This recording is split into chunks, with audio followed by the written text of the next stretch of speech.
Hi everyone, welcome. And I'm absolutely delighted today to welcome the gorgeous Margaret MacDonald, and we are talking 21st century leadership. So for those of you that haven't met me before, my name is Christy Roberts. I'm a mindset and results coach, and I'm also the founder of Creating Change.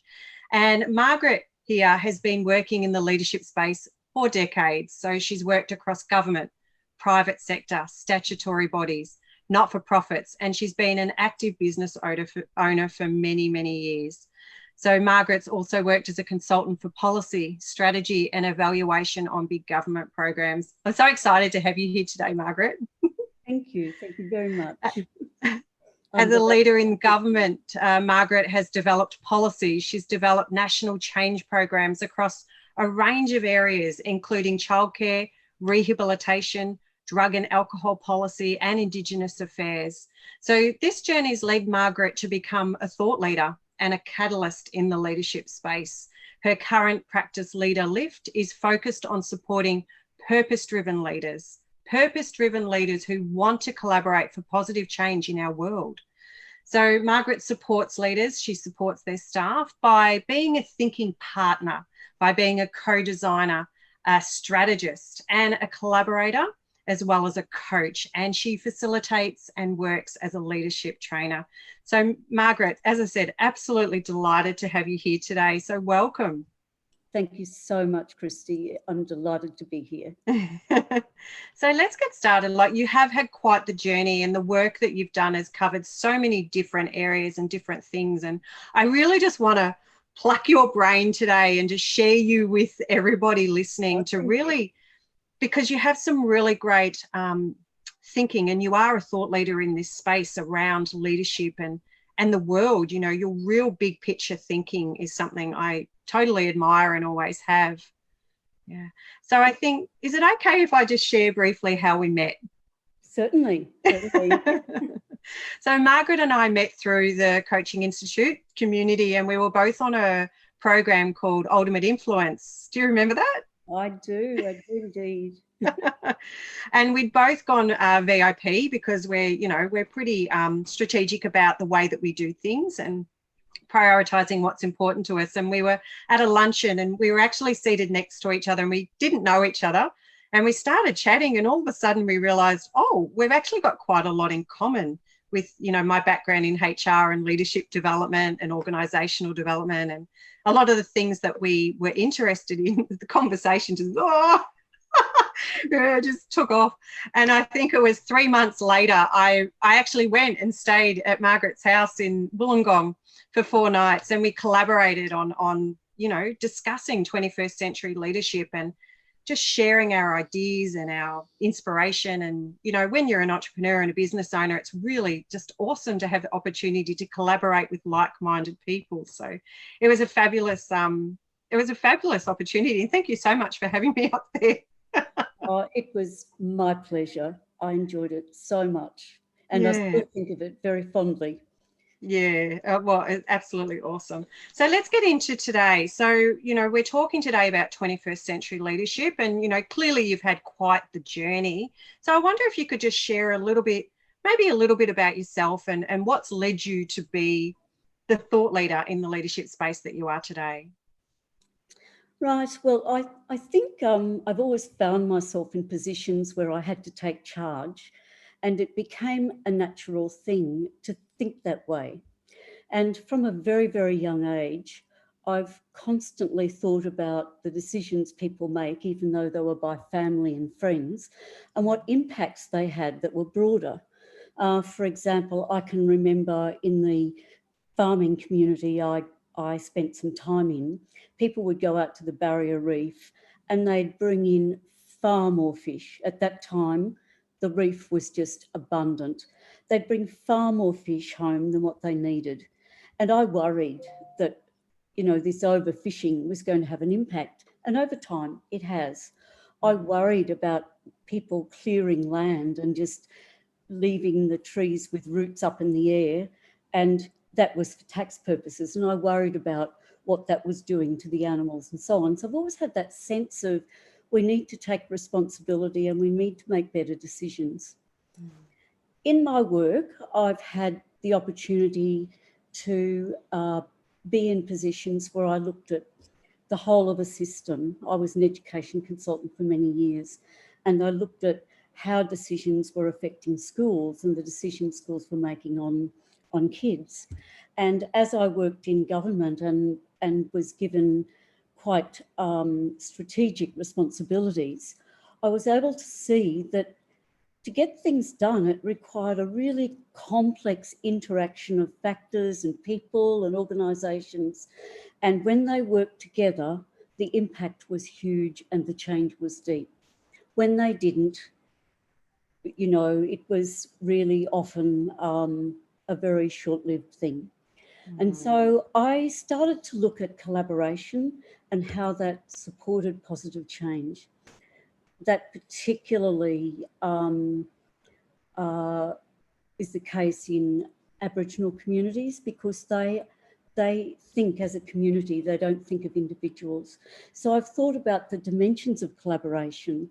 And I'm actually really fascinated that, like, that work, you've done so much work in the Indigenous community, and I remember talking to you about that. The way that they think is different to the way that we think. And so this is where, I mean, as thought leaders, our leaders, people who are aspiring to be leaders and people who are making policy and decisions and programs and that sort of thing, like, really, really need to understand that different thinking. And the more people that can understand it, the better. Yeah. And that brings us to the question of diversity, which we like to talk about, but it's harder to do. So those require major shifts in thinking by leaders and by all members of an organisation, because we've actually got to connect more, understand more, be more open, drop our own positions. And while it's easy to say those things, it's actually hard to do.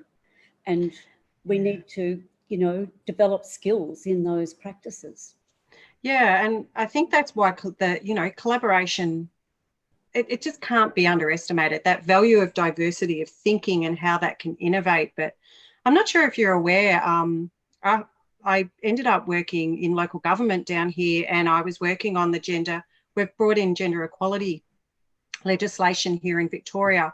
And so I was working on a pilot program of the gender impact analysis tools that are actually going out to all public business. It's 50 employees or more. But the whole idea of this, and for me, it's like equal employment opportunity evolving, because it's about when we create policy and programs and services, it's about looking at it through all the different lenses of all the people that it affects. So, we need to look from a female lens. We need to look from a male perspective, from a gender non-binary perspective. We need to consider disability. We need to consider culture. We need to consider age. Like, there's so many different things that we need to consider. And so it's called gender impact analysis, but it's actually all the different lenses that need to be considered. So there's some really good work that's rolling out and happening that will shift, but it's such a long process. It's going to take years and years and years. And that's why I think that leadership practice needs to be learned at all levels of the organisation, because it does take years. And so the more people practice it or encouraged to practice it, those sorts of skills, then the more they're embedded and refined. And in the end, those sorts of soft skills, deep communication skills, influencing skills are the difference that makes the difference. So organisational success is built on those sorts of factors. Without question. Yeah, without question. I love what you're saying. And I think it's also, like, we talk about 21st century leadership, but it's the difference between being a manager and a leader. A manager gets the job done, they've got their KPIs and they're filling out their reports and their sheets, and do you know what I mean? And the data, but a leader leads. Yeah. A leader leads, and so many managers don't know how to lead, or they think they are, but they're actually not. And like I was sharing with you earlier that where is it, the data on that McKinsey study? I'll just share it quickly because it's really powerful. So the McKinsey survey, for those of you watching may or may not be aware, but the McKinsey survey is a survey that's done for over 50,000 managers and employees. And they asked managers, how well do you feel you motivate and engage your employees? That was the question. And so managers, the result was 77% of managers felt that they motivate and engage their employees. But when they asked the employees the same question, how well does your manager motivate and engage you? What do you think they said? 82% of employees disagreed.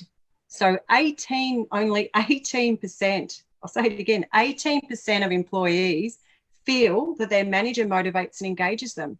Now that's massive data. Like it's managers think they're doing a good job, but actually are they?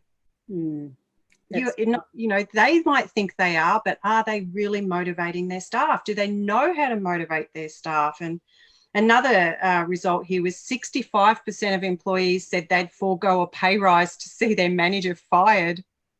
Like, my goodness. Goodness. Yeah. Well, and this leads, this is the depth of change that we need to be looking at. So it's well and truly goes beyond thinking. It's learning these skills.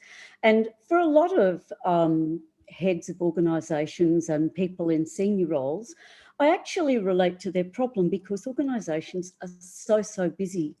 But what we don't realise is that as you go further along, you have to actually divide.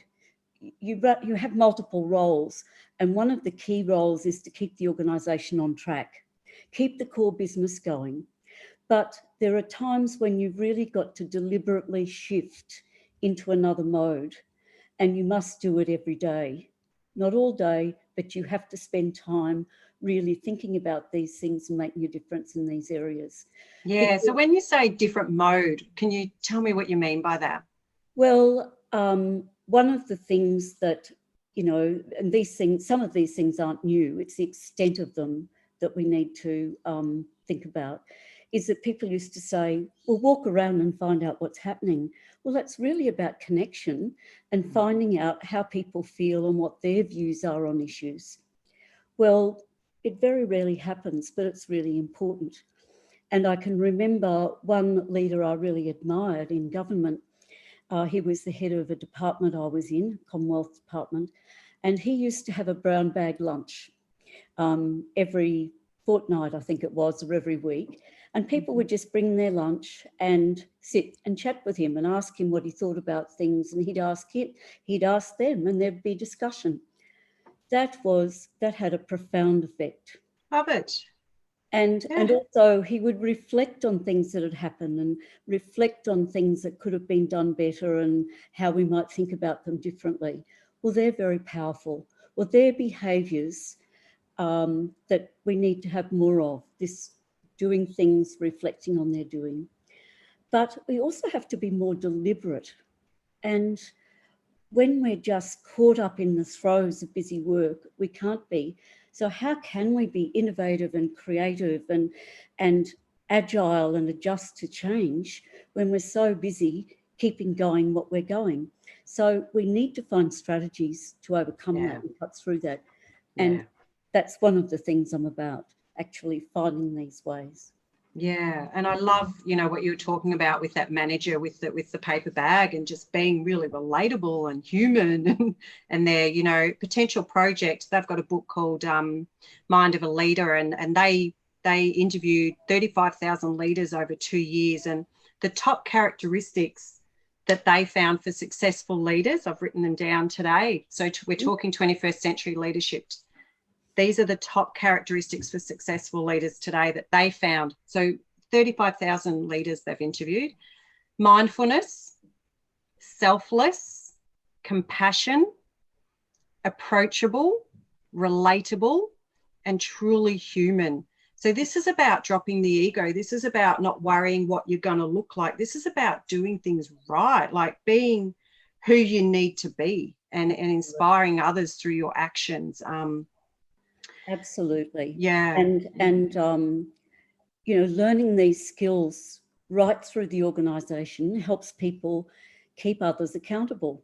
You know, it's with teams, it's with, and at every level. And if you are being those things, you don't mind people reminding you that you're being a bit forthright here, or you could have been a bit more compassionate there. Exactly. And absolutely. And the other thing about all these is that it enables connection and it enables trust. So our attitude towards the people in the organisation must be that they're precious resources and we serve them. We equip those people to do the very best they can. We listen to them. We really examine the ideas, because that's where your agility and innovative capacity and your resilience will come from. Exactly. And, you know, I think that the whole psychological safety work that's happening today is just so incredibly powerful. I know, you know, because my background's HR, like I've worked with leaders for over 25 years now, and the power of psychological safety, but understanding that at a core level of, you know, providing an environment where employees actually feel safe to make suggestions, you know, because if they're doing the work, they're going to know what works, what doesn't work. You know, managers can often, or leaders can often, be a little bit distanced from the real action. And so a lot of innovative change, like if that can come from the workers, if they're engaged with what they do, if they care about what they do, if it's aligned with the strategy of the business and the vision, but if they understand how it aligns, like if they link what they're doing to the vision, you know, this is where I found in my experience, I've worked in a number of successful organizations and they all are really vision focused, but it's about mapping the pathway. And that's been my work in org development as well. It's mapping the pathway for the employees of how what they're doing affects the bigger picture, providing that environment of safety. You know, no one, think about it, no one wants to go to work or leave work at the end of the day and not feel good about what they've done. Like we all want to feel good about what we've done. We all want to feel that we've contributed in some way, or that what we do is important, whether we're mopping the floor in NASA, you know, we've all heard the story about the janitor putting the man on the moon, to, you know, whether we are a leader in the organization. And so this, you know, 21st century leadership is about allowing your employees to have enough safety with you that they can say what they need to say to really ensure that a good job is going to get done. And I found that with executive coaching, one of the key things that people talk about is the inability to speak up in meetings, to actually test ideas, to actually have a deep discussion rather than just spending time. So I was that person. 10 years ago. Not now, but I was that person. I had brilliant ideas. My mind's so creative and I can join the dots, but I wouldn't speak up. The other thing that I'd like to mention is that what we do in an organisation has impacts, and we can make them deliberately into positive impacts. But if we look at what other organisations and other trends that are happening, we make sense better of where our opportunities lie. And I think that's a challenge for modern leaders as well. And your staff are part of your body. If you think of yourself as a body of people getting an outcome, your staff or the members of an organisation are part of that body. And equally, if they've got their antennaes out, they can be bringing in intelligence, because most things are too big for us. And there are a lot of opportunities we can capture by collaborating with others, because there's a pathway, there's a client journey. We're not the only, one organisation isn't the only one that's going to have impact on a number of people. So there are others who have impact. Maybe working with them, you'll get more impact. Oh, yeah, so much power. I love the body. That's a great metaphor. Absolutely. Yeah, I'm loving what you're saying. Yeah. And too often we think that that leadership is, that thinking is just the brain. You know, we're just analysing and so on, but really thinking is your whole experience and the experience of others embodied in each person. It is our decisions are actually made with the three parts of our brain, and we will eliminate factors if they're based, we've got certain attitudes or fears associated with certain things. I know people have said to me, collaboration, it doesn't work. And I've said, well, what would have made it work? Or what about it didn't work? You know, what was your purpose? If that's not an example of fixed mindset, I mean, our mindset go, I don't know what it is. Exactly. You know, you've got, seriously, all successful people have a growth mindset. If you're not open to opportunities, if you're not curious, if something hasn't worked in the past, get curious around, okay, what can we do better next time? How can we do this differently? Like if something hasn't worked, if someone's saying collaboration doesn't work, okay, well, what do we need to do to make it work? Like, how can we do it differently? What can we learn from that experience? Like, get really curious. Mm-hmm. And curiosity is the other thing, and it helps people sit back and not get involved in positional stances and conflict. And you know, not saying that organisations have to be lovey-dovey places for everyone where all is love and fun. Not at all. We need to be able to debate really productively without it becoming acrimonious. So emotional intelligence is really, really, really important. Oh, massive. All of these other things massive. To actually live. And what's more, people feel very empowered when they can manage their emotions and really open themselves to new thinking. Yeah. And, you know, and for the leaders out there that are listening to this, you know, I just really encourage you to consider the relationships that you have with your staff, because we all teach people how to treat us. So if you don't have a close relationship with your staff, like, you need to be looking at yourself. How have you set that relationship up? How can you do it better? How can you do it different? You know, how can you create that psychological safe environment? What sort of values is the company working by? Because companies need values. Would you agree with that? Oh, absolutely. We need that culture. We need the value. You know, it might be teamwork or whatever it is, excellence, respect, you know, working together. But we need those values to sort of underpin. Yes, you've got your strategy, but you've got to have the values and the culture and lead. And look, to me, values is what we should all be doing anyway. We just put a name on them, and so often, we're talking the same language. But they're often decided on and left on the wall. But really, in the thinking about them, you've got to think about how you're going to embody those. What are the behavioural attributes you're going to encourage? And for example, we say teamwork, but do we reward people in the performance reviews by their teamwork, or do we reward them for individual effort? So your systems have to be aligned with your values and your policies. Yeah. And leaders out there, are you actually doing the performance reviews? Because honestly, I've got some more stats here. It was something like 45%. This is off Office 5. 45% of employees in their database don't have a development plan aimed at improving their skills.